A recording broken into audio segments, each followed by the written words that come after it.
একদম রাত থাকতে উঠে পড়েছি। এখন ওই 4টে মতো বাজে। আমাদের প্যাকিং ডান। এই দুটো ট্রলি নিয়েছি আর ব্যাগটা নেব। পুজো হয়ে গেছে সকালবেলাতে, সকাল না ভোর। এখন ঘড়িতে বাজে 4:20 আর 15-20 মিনিটের মধ্যে আমরা ক্যাব চলে এসেছে নিচে। আমরা বেরিয়ে পড়েছি। তো এত সকাল সকাল আমরা কোথায় বেরোচ্ছি? হ্যাঁ বলছি, তার আগে বলি আমি সায়ন্তনী, আমার নতুন একটা ব্লগে তোমাদের সবাইকে স্বাগত। আশা করি তোমরা সবাই খুব ভালো আছো, আমরাও বেশ ভালোই আছি। আজ ভোরবেলা বেরিয়ে পড়েছি পুরীর উদ্দেশ্যে। আর সকাল 6:10 বন্দে ভারতে হাওড়া থেকে আমাদের ট্রেন। হাওড়া স্টেশন পৌঁছে গেছি আমরা দুজনে। তো আর এখন বাজে ওই 5:05 মতো। আমরা জাস্ট একটুখানি বসেছিলাম, খুব বেশিক্ষণ ওয়েট করতে হয়নি, খানিকক্ষণের মধ্যেই আমাদের ট্রেন দিয়ে দেয়। আর এটা 21 নম্বর প্ল্যাটফর্ম থেকেই জেনারেলি দেয়। এই যে ট্রেন দিয়ে দিয়েছে আর আমরা চলে এসেছি 21 নম্বর প্ল্যাটফর্মে। অনেক দিনের ইচ্ছা ছিল এরকম বন্দে ভারত ট্রেনটা আসবে, ভিডিও তুলবো, ছবি তুলবো। আর আমাদের E2-তে সিট, আমরা ঢুকেও গেছি ট্রেনের মধ্যে। একদম কোচ নাম্বার দিয়ে দেওয়া ছিল, তাই জন্য ট্রেনে উঠতেও কোনো রকম সমস্যা হয়নি। উঠে আমরা সিট নিয়ে বসে গেছি। একদম 6:11 বাজে, ট্রেন একদম রাইট টাইমে এল। আর বেশ মজাই লাগছে, কোনো রকম ক্লান্তি লাগছে না যে খুব ভোর নয়, রাত্রিবেলা উঠে পড়েছিলাম বলে। প্রথমেই দিয়ে গেল জলের বোতল আর খবরের কাগজ। যে কোনো পেপার নিতে পারে, কোনো অসুবিধা নেই। আমরা একটা টেলিগ্রাফ আর একটা আনন্দবাজার পেপার নিয়েছিলাম। তারপরে দিয়ে গেল এই গোলাপ ফুল, প্রত্যেককে একটা করে গোলাপ ফুল দিচ্ছে। এরপরে চায়ের সরঞ্জাম দিয়ে গেল, প্রিমিক্স দিয়েছিল, মশালা টি, একটা বিস্কিটের প্যাকেট। আর তারপর ওরা গরম জল সার্ভ করে দিচ্ছিল। এখানে বলে রাখি, জলটা যদি খুব বেশি নিয়ে নেওয়া হয় তাহলে এই টেস্টটা ভালো আসবে না। আমি এটা আগে ভিডিওতে দেখে নিয়েছিলাম আর আমি নিজেও ইউজ করেছি আগে, তাই জন্য জলটা আমি পরিমিত পরিমাণে দিয়েছিলাম, তাই টেস্টটা ভীষণ ভালো লাগছিল।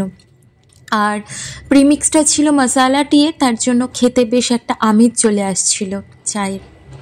এরপরে আমি চলে এসেছি ওয়াশরুমটা দেখাতে।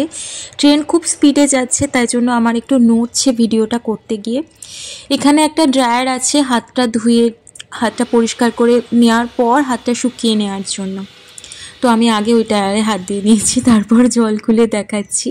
জলের স্পিডটা এরপরে চলে এসেছিলো ভালো, প্রথমটাতে দেখছিলাম অল্প অল্প আসছিল। আর পাশে একটা লিকুইড সোপের জায়গা আছে, এখান থেকে নিয়ে এই যে আমি নিয়ে নিচ্ছি।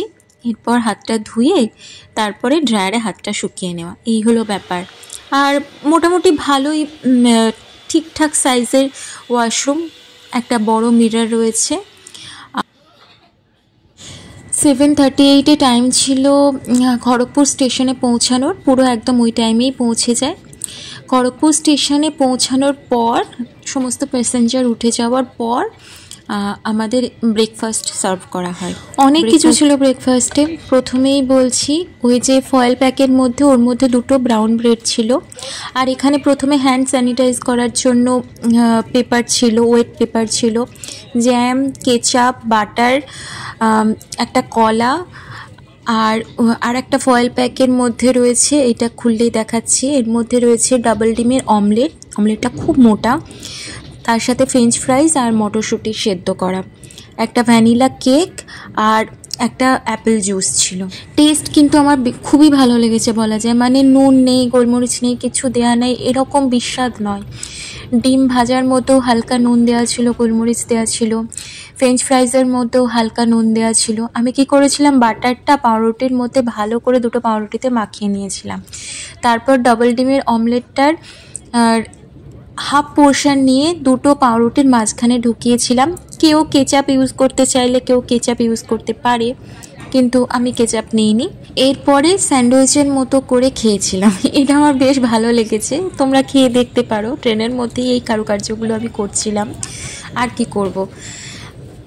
একটু করে এই স্যান্ডউইচটাতে কামড় দিচ্ছিলাম আর তার সাথে একটু করে ফ্রেঞ্চ ফ্রাইজ আর ওই মটরশুঁটি সেদ্ধটা, ওটা খাচ্ছিলাম। বেশ একটা আমেজ আমেজ লাগছিল।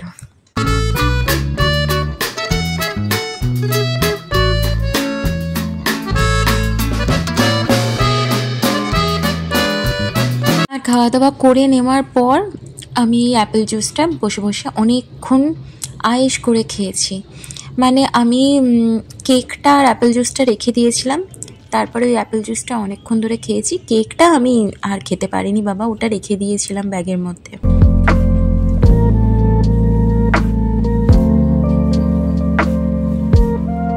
এই সিটগুলো না এরকম পুরো ঘুরিয়ে নেওয়া যায়, তাই জন্য যে উইন্ডো সিটটা একজন পেয়েছে এরকম কোনো ব্যাপার হয় না। ঘুরিয়ে নিয়ে এরকম সুন্দর দৃশ্য উপভোগ করতে করতে যাচ্ছিলাম, খুব ভালো লাগছিল। দাঁড়াও দেখাচ্ছি কিভাবে এটা ঘোরাতে হয়। অ্যাকচুয়ালি এই যে সিটগুলোতে বসে আছি, এই সিটগুলোর নিচে একটা লিভার থাকে, সেটা দিলেই এটা এরকম ঘুরে যায়। ঘুরে আরামসে দুজনে বসো, পুরো উইন্ডো সিটটা উপভোগ করো। আমার এটা খুব ভালো লেগেছে, আর এটা আমি আগে দেখেছিলাম বলেই আরও এই ট্রেনে উঠবো একটা বেশি ইন্টারেস্ট ছিল। আর এই ডোরগুলো হচ্ছে স্লাইডিং, আর সেন্সর আছে, সামনে সেন্স করতে পারে কেউ আসছে, দিয়ে খুলে যায়।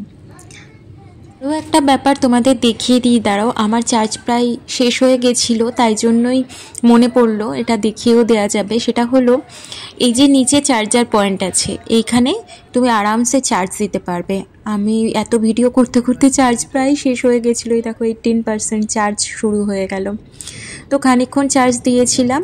ট্রেনটা অ্যাকচুয়ালি কটক পর্যন্ত খুব ভালো গেছিলো, তারপরে একটু লেট করে, তাই জন্য পৌঁছাতে একটু লেট হয়ে যায়, 10 মিনিট মতো। এই যে আমরা পৌঁছে গেছি পুরীতে, 12:35 টাইম, আমরা পৌঁছেছিলাম 12:45 নাগাদ। তারপর লাগেজ ফাগেজ বের করে এই যে 12:58 বাজে আমরা পুরী স্টেশন থেকে বাইরে বেরিয়ে যাচ্ছি। তো মোটামুটি যতটা পেরেছি আমি ভিডিওতে সবটা শেয়ার করেছি বন্দে ভারতের এক্সপিরিয়েন্স। আমার ফার্স্ট এক্সপিরিয়েন্স ছিল, আমি বলবো খুব ভালো লেগেছে, আমার সব দিক থেকে আমি ফুললি স্যাটিসফাইড। তো আজকের ব্লগটা আমি এখানেই শেষ করছি। যদি কিছু ভালো লেগে থাকে ছেড়ে যাওয়ার আগে প্লিজ সাবস্ক্রাইব করো, চ্যানেলটা লাইক করো, তাহলে আমারও খুব ভালো লাগবে, আর কমেন্ট করো। টাটা।